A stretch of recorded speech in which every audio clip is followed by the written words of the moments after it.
ramène à toi.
Shalom, que Dieu nous bénisse.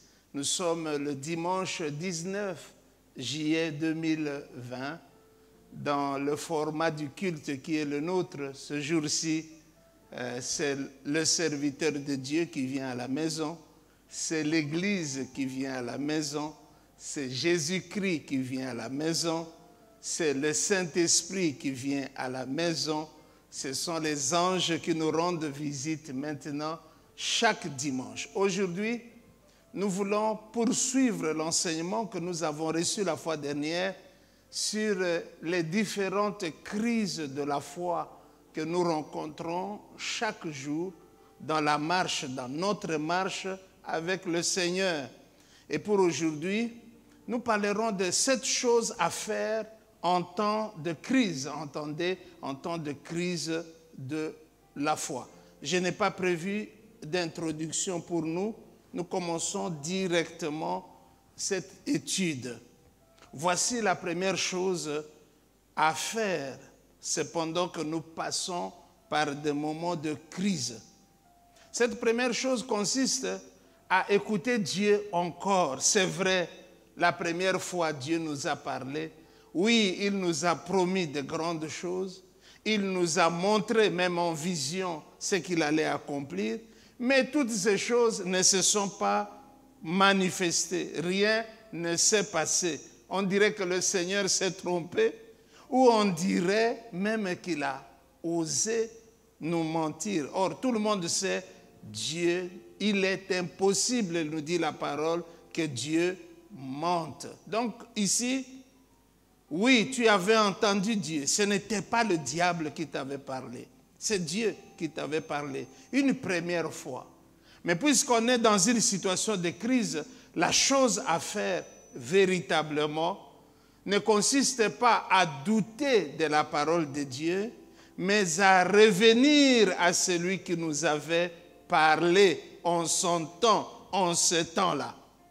J'ai trouvé que dans la parole de Dieu, plus de 118 fois, Dieu nous ordonne de l'écouter. Donc écoutez-moi, que celui qui a des oreilles écoute ou entende ce que dit l'Esprit. Donc notre Dieu nous parle, c'est pourquoi il nous demande de l'entendre, de l'écouter, de le comprendre. Donc il faut revenir à celui qui t'avait parlé. Peut-être a-t-il une précision à te donner par rapport à la parole générale qu'il vous avait communiquée. Exemple, lors de la sortie, dans le cas de la sortie de l'Égypte, Moïse avait la parole de Dieu de sortir les enfants d'Israël de l'Égypte, mais chaque fois, c'est-à-dire à plus de 10 reprises, la parole de Dieu et Moïse, on peut presque dire que les deux là échouaient. Mais Moïse faisait quelque chose d'exceptionnel. Chaque fois que Pharaon refusait de laisser partir les enfants de Dieu, Moïse repartait voir Dieu pour lui expliquer le problème, pour lui expliquer ce qu'il a dit au Pharaon et comment Pharaon a refusé littéralement de laisser partir les enfants de Dieu. Donc, bien-aimés, oui, nous avions entendu la voix de l'Éternel, oui, c'est l'Éternel qui nous avait dit, mais comme toutes ces choses, nous ne les avons pas encore vues, autant repartir au lieu de rendez-vous pour recevoir une nouvelle parole de l'Éternel. Abraham avait reçu la promesse. C'est vraiment en écoutant le Dieu véritable. C'est ce Dieu-là qui lui fit la promesse. Mais après plus de 25 ans de non-réalisation de la promesse, cette fois ici, c'est Dieu qui est venu à Abraham pour ajouter une précision qui manquait à la parole générale. Car Dieu lui dira finalement, Abraham, l'année suivante ou l'année prochaine, à cette même période où je vous parle, Sarah aura un fils. Voyez-vous, bien-aimés, quand vous repartez, reconsultez Dieu par rapport à la parole générale qu'il vous avait donnée, le Seigneur se permettra d'adjoindre une précision prophétique qui va changer toute l'histoire de votre vie. Donc je sais que vous avez entendu la parole de Dieu, je sais que vous avez écouté Dieu vous parler, mais ce que le Seigneur nous demande aujourd'hui, c'est de repartir, aller le consulter, aller l'écouter encore, aller entendre ce qu'il a de mieux à vous dire, la précision qu'il veut apporter à votre situation. Donc en temps de crise, ne jetons pas la parole, non, mais courons avec cette parole vers Dieu pour qu'il ajoute, pour qu'il nous montre l'élément qui manquait, l'élément divin qu'il ne vous avait pas encore communiqué. Gloire à Dieu. Voici la deuxième chose à faire en temps de crise, quand on passe par la crise de la foi. Cette deuxième chose consiste à prier encore. Oh, bien-aimés dans le Seigneur, la parole de Dieu nous exhorte à prier sans cesse, même si ce n'est pas toujours facile. Nous le lisons tous, mais la pratique, c'est vraiment très difficile.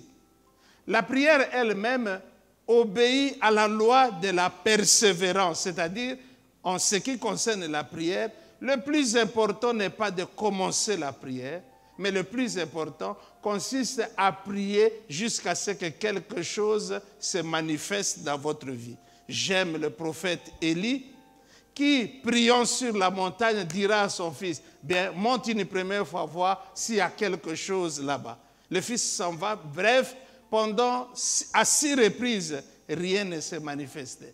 Mais à la 7e montée, il verra une petite paume de main qui commençait à se former. Donc, bien aimé, il faut prier jusqu'à ce que quelque chose se montre, jusqu'à ce que quelque chose se manifeste. Il ne faut pas commencer à prier pour s'arrêter au motif qu'on est fatigué, au motif qu'on ne voit rien. Donc, bien aimé, pendant le temps de crise, Dieu nous lance un appel à la prière.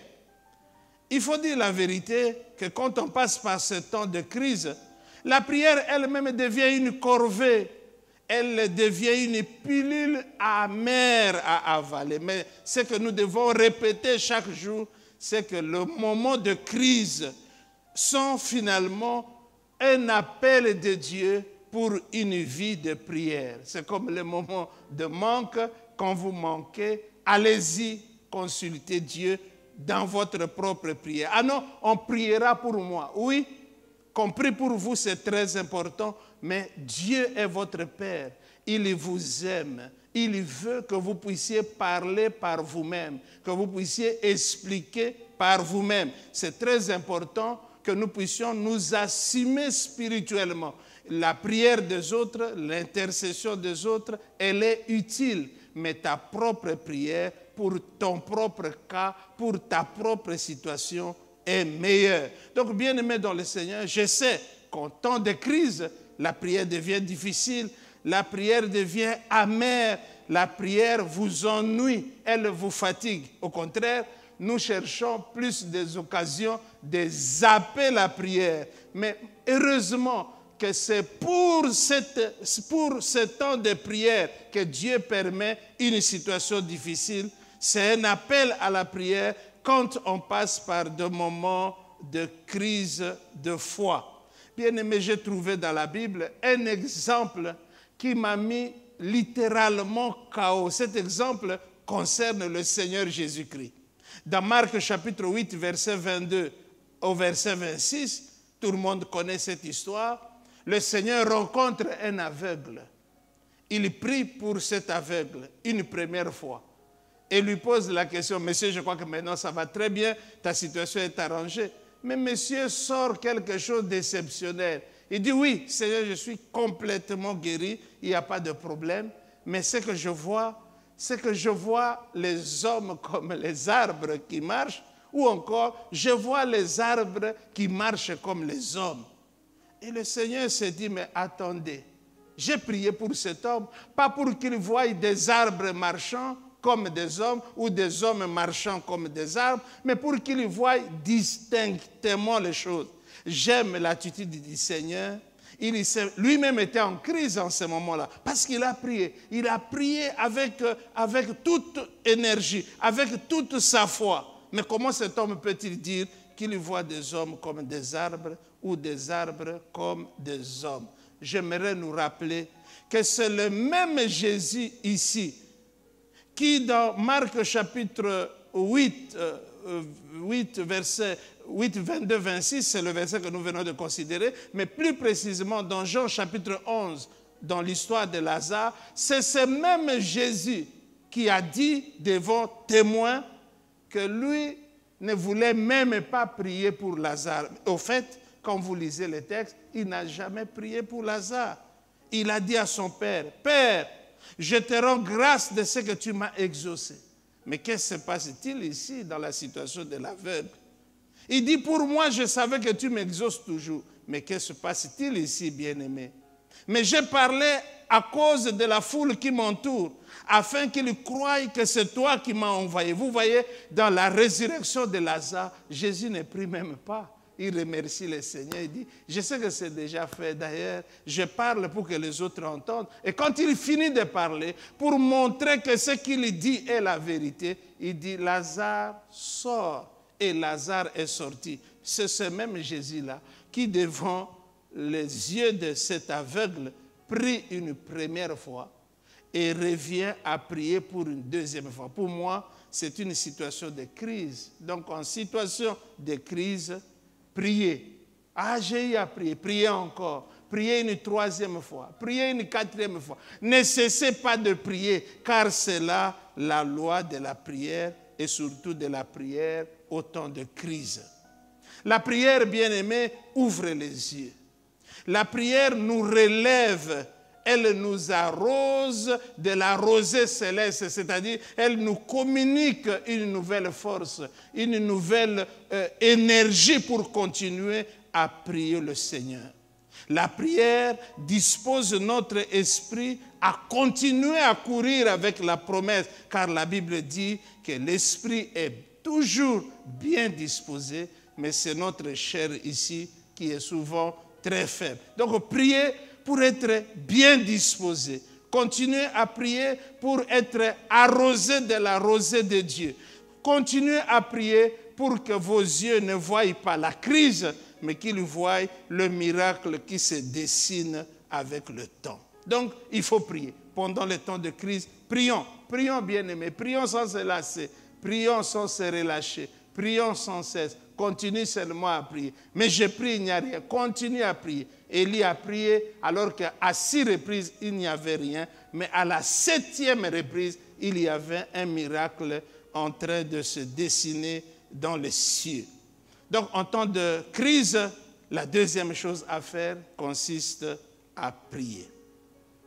La troisième chose à faire en temps de crise, c'est, il y a trop d'encore dans ce message, c'est croire encore.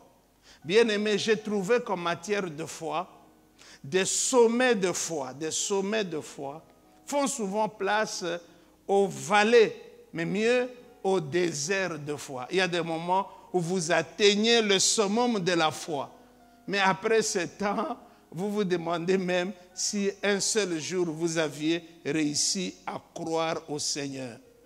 En ce temps-là, en temps de crise, on doute de Dieu, on doute de Dieu, on doute de sa parole, on doute de ses promesses. On se dit, comme Abraham le disait, Dieu l'a provoqué, je suis ton bouclier, ta récompense sera grande. Écoutez Abraham, oh Dieu, que me donneras-tu? Voici, je m'en vais sans enfant. Ces paroles étaient en contradiction flagrante avec la promesse de Dieu. C'est alors que l'Éternel le tira dehors et lui fit compter les étoiles. De là naquit la foi pour Isaac, bien-aimé dans le Seigneur, le fils de la promesse.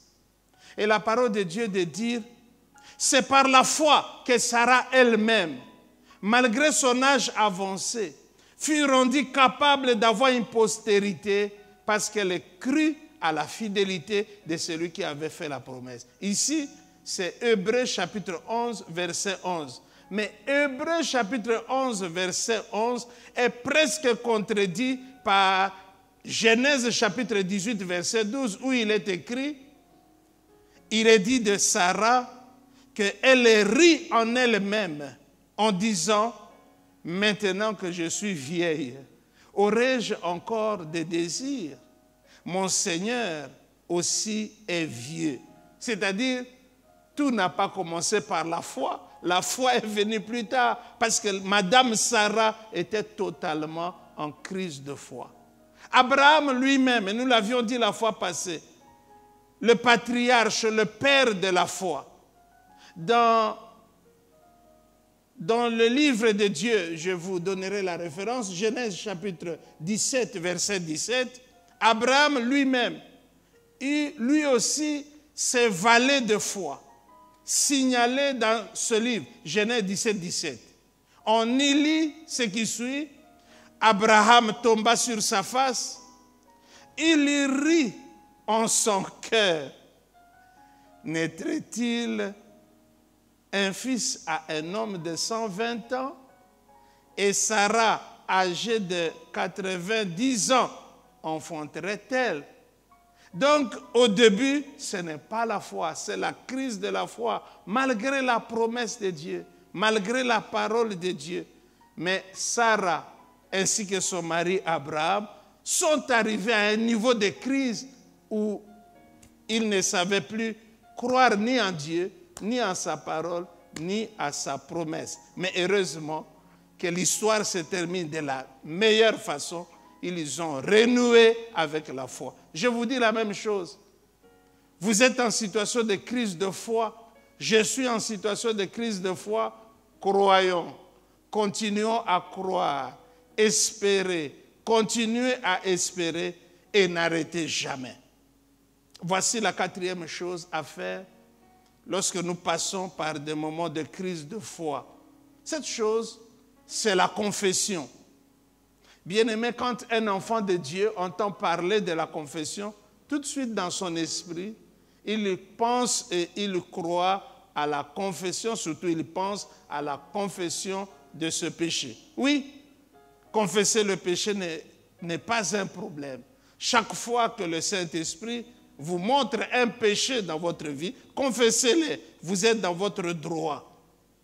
Bien-aimé, mais ici je voudrais parler d'un péché particulier, le péché du doute. Celui qui doute ne manque pas de foi en l'Éternel, non. Il doute parce qu'il passe par un moment d'affaiblissement de sa foi. Et ce moment d'affaiblissement, ce moment de doute, ce moment de flottement, c'est ce que j'appelle le péché à confesser. Confessons tous nos doutes à Dieu. Il ne faut pas vouloir tromper Dieu, il ne faut pas non plus vouloir l'impressionner.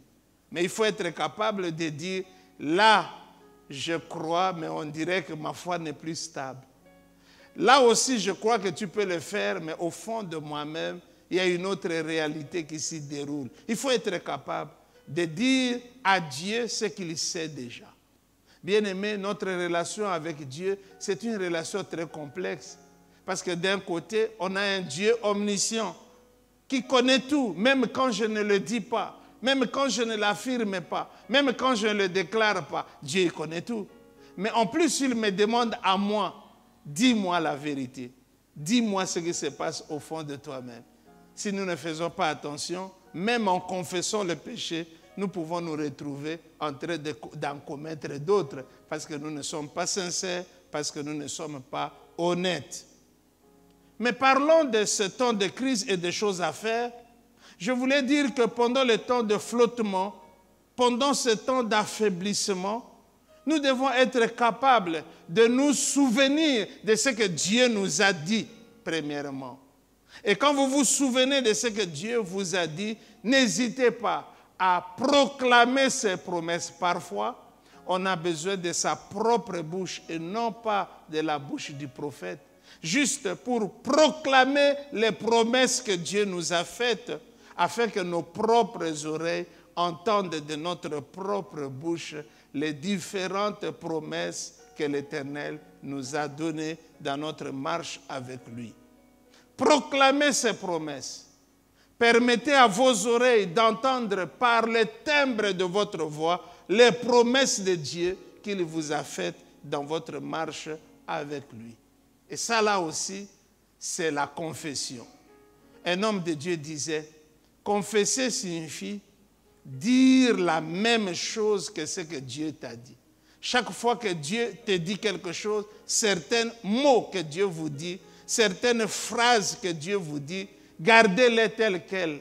Ne les changez pas, ne les transformez pas. Et pendant le temps de crise, dites ou redites exactement ce que Dieu vous aura communiqué. Pour donner une application ou se servir d'un exemple par rapport à ce que je vous dis, un jour Dieu me dit, tu sais, il n'y a de grand que Dieu seul. Et c'est devenu ma prière de tous les temps. Ah, je sais qu'il n'y a de grand que toi seul. Je sais qu'il n'y a de riches que toi seul. Je sais qu'il n'y a de bons que toi seul. Je sais qu'il n'y a de merveilleux que toi seul. Je veux remettre à Dieu les paroles de foi qu'il m'a communiquées. Donc, bien aimé dans le Seigneur, il faut en avoir l'habitude. Chaque fois qu'on traverse des moments de crise, plutôt que d'écouter des voix qui vont nous étouffer, qui vont nous détruire, essayez de vous rappeler des promesses de Dieu. Ne les oubliez surtout pas. Et déclarez ces promesses. Changez l'atmosphère de votre situation en disant ce que Dieu vous a dit dans le secret et dans votre propre solitude. C'est une chose à faire. Confesser les doutes, oui, mais pratiquer la confession positive qui consiste à parler de ces promesses. Dites aux autres que Dieu m'a promis une élévation. Il m'a dit qu'il me guérira. Il a dit qu'il me sanctifie. Il a dit qu'il va m'accompagner. Il a dit qu'il ne m'abandonnera pas. Que vos oreilles entendent par le timbre de votre propre voix la parole que Dieu vous a communiquée pendant le temps de votre solitude. Voyons la cinquième chose, bien-aimée, à faire pendant ce temps, le temps de crise de foi. Et cette chose, elle est dans Proverbes chapitre 18, verset 1. La Bible dit, ou la parole de Dieu dit, « Celui qui se tient à l'écart cherche ce qui lui plaît. Il s'irrite contre tout ce qui est sage. » Alors la cinquième chose à faire, c'est quoi? Il ne faut jamais s'isoler pendant le temps de crise. Bien-aimés dans le Seigneur, frères et sœurs, lorsqu'un homme traverse des moments difficiles, il a souvent tendance à vouloir s'isoler. Mais la Bible l'interdit. Il ne faut donc pas, en tant qu'enfant de Dieu, s'isoler de son église. Ah non, cette église ne me comprend pas. Elle ne m'accompagne pas. Non, bien aimé, n'accusez pas l'église. L'église, c'est l'église du Seigneur Jésus-Christ. Il ne faut pas s'isoler du serviteur de Dieu ou de la servante de Dieu établie sur toi. Non, l'homme de Dieu que Dieu m'a donné ne comprend pas ma situation, ne voit pas ma peine, ne voit pas mes épreuves. Non, bien-aimé, on est en train de passer par des temps de crise. Dieu peut même permettre que l'homme de Dieu ne te voie pas, que l'homme de Dieu ne te rencontre pas. Et quand tu l'appelles même, il ne prend pas ton téléphone. Ne sois pas énervé. C'est un moment spécial qu'on est en train de traverser où Dieu veut t'isoler toi pour avoir un accès personnel, un accès direct avec toi. Donc, ne t'isole pas du serviteur de Dieu. Ne t'isole surtout pas de tes amis chrétiens. Bien-aimés dans le Seigneur, les amis, nos amis chrétiens sont une très grande bénédiction que Dieu nous a donnée. Quand on se coupe d'eux, c'est un problème. S'isoler, c'est se couper comme la branche qui est coupée d'un arbre ou du tronc. Quand ceci arrive, c'est la branche qui meurt pour toujours. Ne vous isolez pas, ne vous coupez pas. S'isoler, c'est une amputation. Et lorsqu'on ampute quelqu'un d'un membre de son corps, ce membre-là amputé est perdu pour toujours. Donc, bien-aimés dans le Seigneur, pendant le temps de votre épreuve, vous avez besoin de la maison de Dieu, vous avez besoin des hommes de Dieu, vous avez besoin de la joie ou de la compassion, de l'aide ou de l'assistance de vos amis chrétiens. Il y aura une tentation pour s'isoler, mais ne l'acceptez pas. C'est une machination satanique qui ne vous profitera jamais. Voici la 6e chose à faire pendant le temps où nous passons par la crise de foi. Ah, ça j'aime. Ne pas considérer, la 6e chose consiste à ne pas considérer sa déception comme la plus grande. Dans ma copie, je lis autre chose. Ne pas considérer ta déception comme un verset de la Bible. Parce que voyez-vous, la parole de Dieu ne doit jamais changer. Mais votre déception n'est pas un verset de la Bible.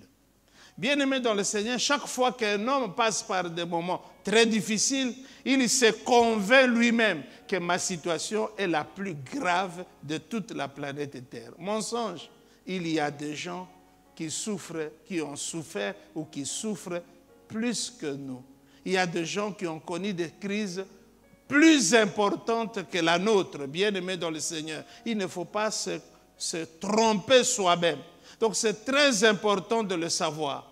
Il ne faut pas considérer sa déception comme la plus grande. De mon point de vue, la déception la plus grande, c'est lorsque un homme déçoit le Seigneur, son Créateur. C'est ça la déception la plus grande. Pas celle que nous connaissons, pas la déception des hommes. Il y a quelque chose qui a toujours soutenu ou secouru ma foi, c'est de penser que ce n'est pas le Seigneur qui m'a déçu. Il peut se faire que dans votre vie, on vous déçoive. L'homme, de toutes les façons, déçoit toujours. Mais il faut toujours se poser cette question. Si cet homme, c'est Jésus-Christ, le jour où le Seigneur Jésus-Christ me décevra, eh bien, ça sera le jour le plus difficile de ma vie. Mais je constate que jusque-là, 30 ans après, il ne m'a jamais déçu. Je peux donc déclarer que Jésus ne pourra jamais te décevoir. Tout le monde peut te décevoir. Ton pasteur peut te décevoir. Ton église peut te décevoir. Ton mari peut te décevoir. Ta femme peut te décevoir. Tes enfants peuvent te décevoir. Mais il y en a un qui n'a jamais déçu qui que ce soit et qui ne le fera jamais. C'est le Seigneur Jésus. Donc si ce sont les déceptions des hommes, n'abandonne pas la foi parce qu'un homme, quelqu'un me disait, lui c'est un serviteur de Dieu, mais il m'a déçu. J'ai dit à cette personne, entre Dieu et vous, il y a un serviteur, c'est-à-dire un homme. Donc il ne faut pas confondre le serviteur de Dieu avec Dieu lui-même. Je vais le crier, Jésus ne te décevra jamais. Il n'a jamais déçu qui que ce soit. Donc ne considère pas la déception conjugale, la déception en affaires, la déception dans le domaine des études, la déception je ne sais dans quel autre domaine. Ne la considère jamais comme si c'est le Seigneur lui-même qui nous a déçus. Et comme il ne nous décevra pas, j'ai l'intention de dire que nous non plus, nous n'avons pas le droit de le décevoir. Gloire à Dieu. 7e et dernière chose pour ce matin, que devons-nous faire pendant ce temps de crise? La 7e chose, nous l'avons placée là à dessein, consiste à ne pas consulter les anciens déçus.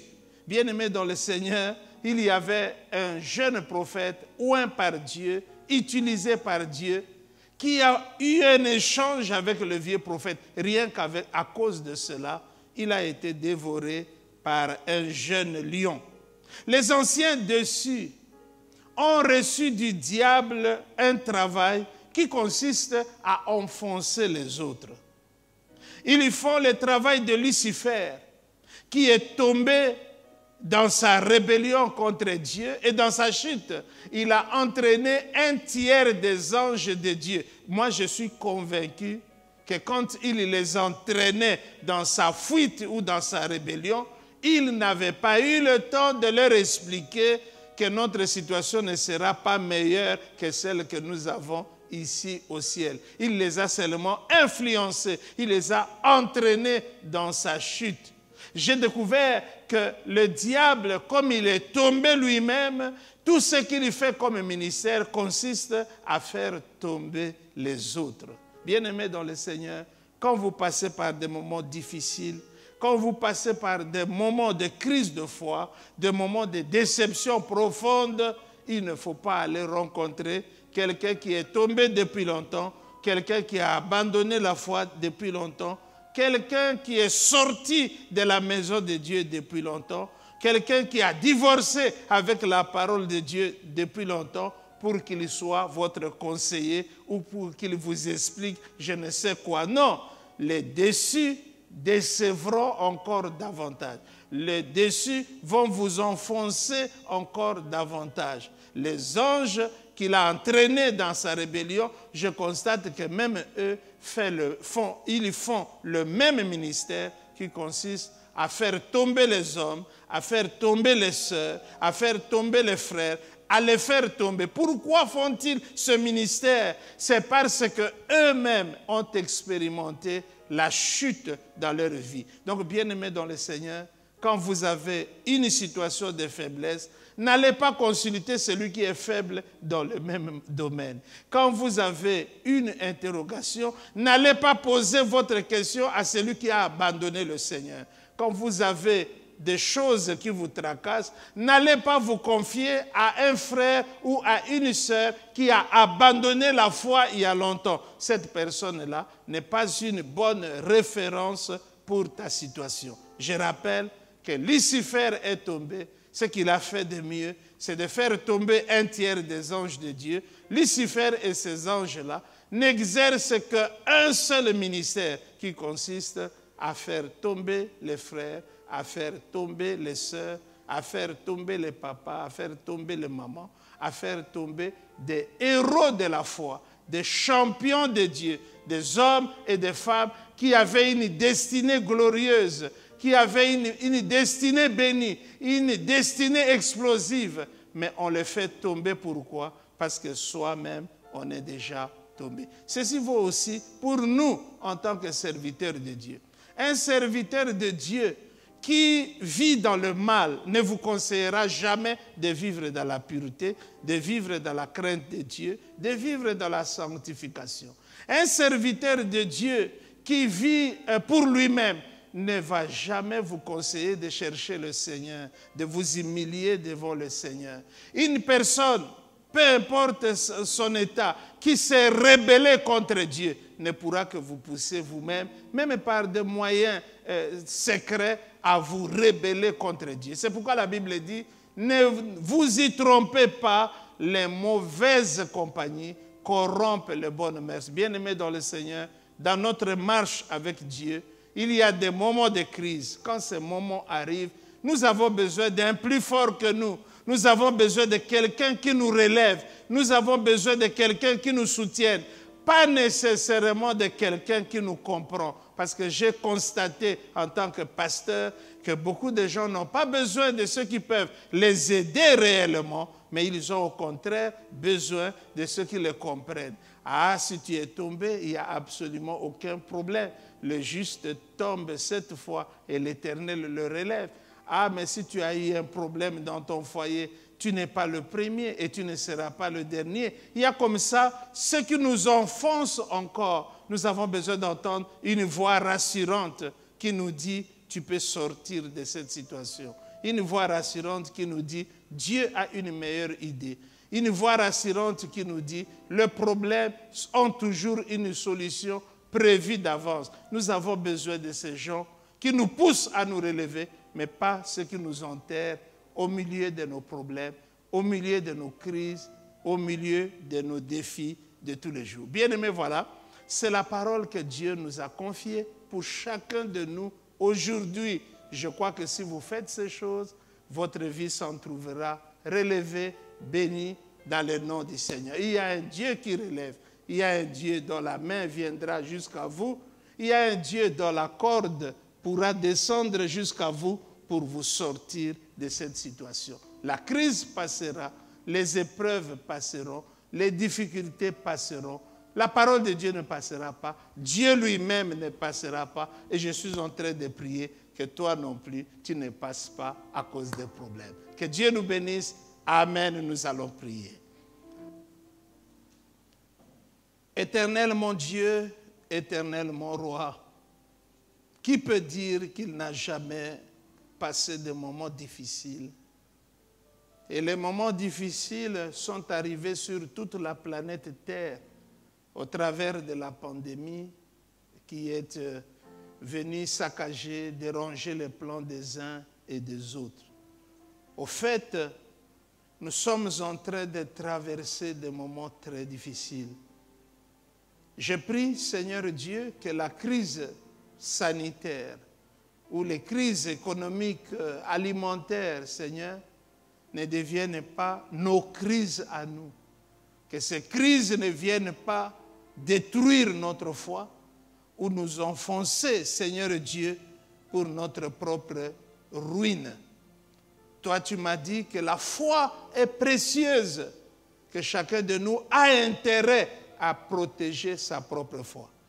Permets que par cette parole, Seigneur, tu nous révèles la valeur de la vraie foi, la valeur de la foi qui traverse les moments difficiles, la valeur de la vraie foi qui se confie en Dieu, qui revient, la foi qui revient pour écouter encore, la foi qui revient pour prier encore, la foi qui revient, Seigneur éternel, pour recevoir une nouvelle révélation, une précision que l'on n'avait pas reçue précédemment. C'est de cette foi que nous avons besoin, Seigneur, pour tenir en ce moment. La parole de Dieu me dit, l'homme, et je suis un homme, Seigneur, ceux qui m'écoutent sont des hommes, vivra par sa foi. Seigneur éternel, fais-nous vivre par la foi que tu nous as donnée.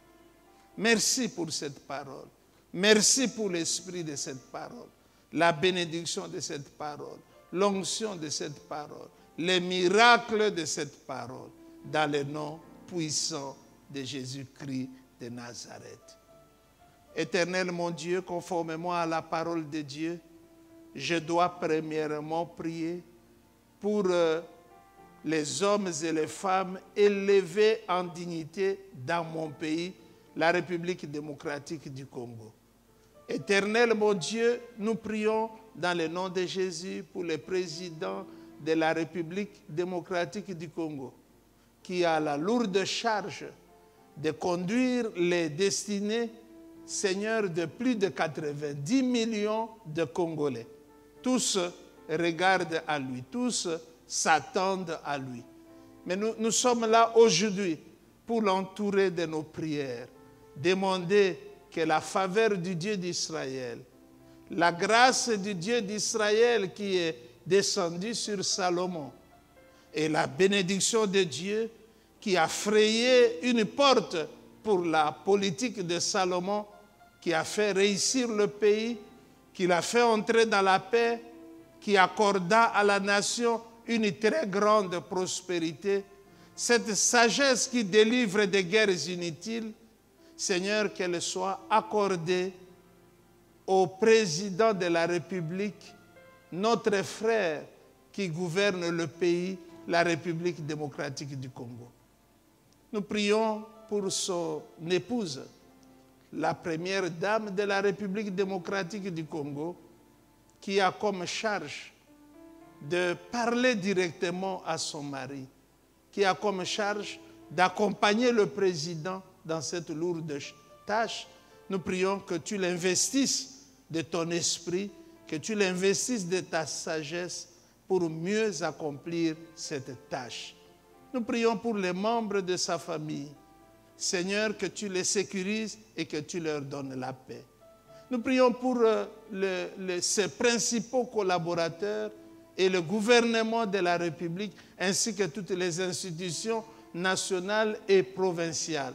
Seigneur, nous prions que tu bénisses ce pays qui a été recommandé à Dieu pour que tu en sois le Dieu et que le président actuel en soit le président. Nous prions, Seigneur éternel, que toi, le Dieu responsable, tu t'élèves pour guider ce pays et pour le sortir de son marasme habituel. Merci pour ta bonne main qui va accompagner la marche de notre pays et qui donnera une vie et un sourire aux différents Congolais, ceux d'ici, ceux d'ailleurs, et aussi aux étrangers qui ont choisi notre pays comme étant leur seconde patrie. Seigneur éternel, Seigneur mon Dieu, c'est l'occasion pour nous de prier dans le nom de Jésus pour cette grave crise que traverse le monde, la crise de la pandémie du Covid-19. Nous prions, Seigneur, pour casser la courbe de contamination ou de contagion, la courbe de décès, que ces courbes-là, Seigneur, la flèche de la contagion, la flèche de décès, que ces flèches soient brisées dans le nom puissant de Jésus-Christ. Nous prions pour la flèche du salut, la flèche de la guérison, la flèche du recouvrement de la santé. Nous prions, Seigneur Dieu, pour les hommes et les femmes en bonne santé. Nous voulons, Seigneur Dieu, croire que toi, tu as préservé ce pays, tu as préservé les Africains et tu continues à préserver tout homme, toute femme, car c'est toi qui l'as créé. Je t'invoque, toi, le Dieu qui a eu compassion, y compris des animaux, autant, Seigneur, de Jonas, que tu aies compassion des hommes et des femmes que toi, tu as créés et qui peuplent maintenant la planète Terre. Je suis en train de prier, Seigneur, dans le nom de Jésus, pour des hommes et des femmes de science, les biologistes, les chimistes, les médecins, les pharmaciens qui travaillent pour trouver un médicament, un remède, ou au besoin un vaccin, Seigneur, pour soulager la peine des hommes et des femmes. Je prie pour que ton esprit les éclaire. Je prie aussi, Seigneur éternel, pour que tu consoles les familles qui ont été bouleversées et affligées à partir de cette maladie. Éternel mon Dieu, c'est le temps de demander que tu bénisses mon pays, la République démocratique du Congo, et que tu le remplisses de ta présence et de ta paix. Et aussi d'élever mes mains pour demander que tu bénisses Israël, le fils premier-né de Dieu. Que Israël jouisse du repos, que Jérusalem connaisse la paix. Seigneur, bénis tous ceux qui bénissent Israël et sois l'ennemi de tous ceux qui le combattent. Je lève les mains pour te bénir, toi le Dieu de toute éternité, toi le Seigneur du ciel et de la terre, le Dieu véritable, le Dieu souverain, le Dieu qui dit un mot et la chose arrive ou s'accomplit. Je te bénis parce que tu es Dieu, car il n'y a de grand que toi, car il n'y a de puissant que toi, car il n'y a de saint que toi, car il n'y a de digne que toi. Au nom puissant de Jésus-Christ, nous avons ainsi prié. Amen. Merci.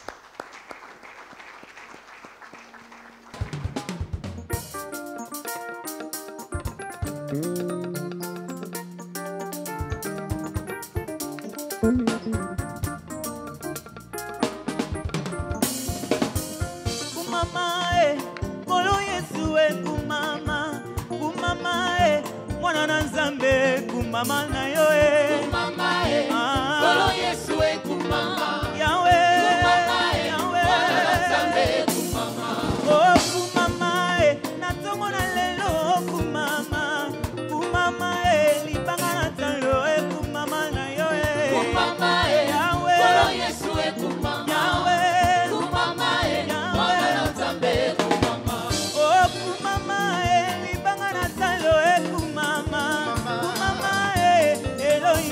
Kumama na yo e kumama e Kolo Yesu e kumama kumama e Mwana Nzambe kumama Oh Kolo Yesu e Mwana Nzambe kumama Elohim e Mwana Nzambe kumama El Shaddai e Mwana Nzambe kumama Adonai e Mwana Nzambe Elohim e Mwana Nzambe kumama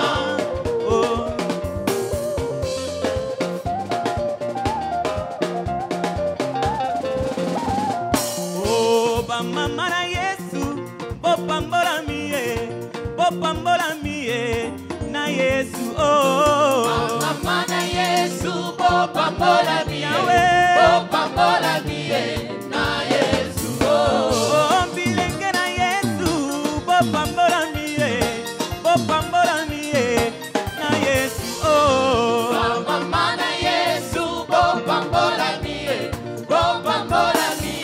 na Yesu.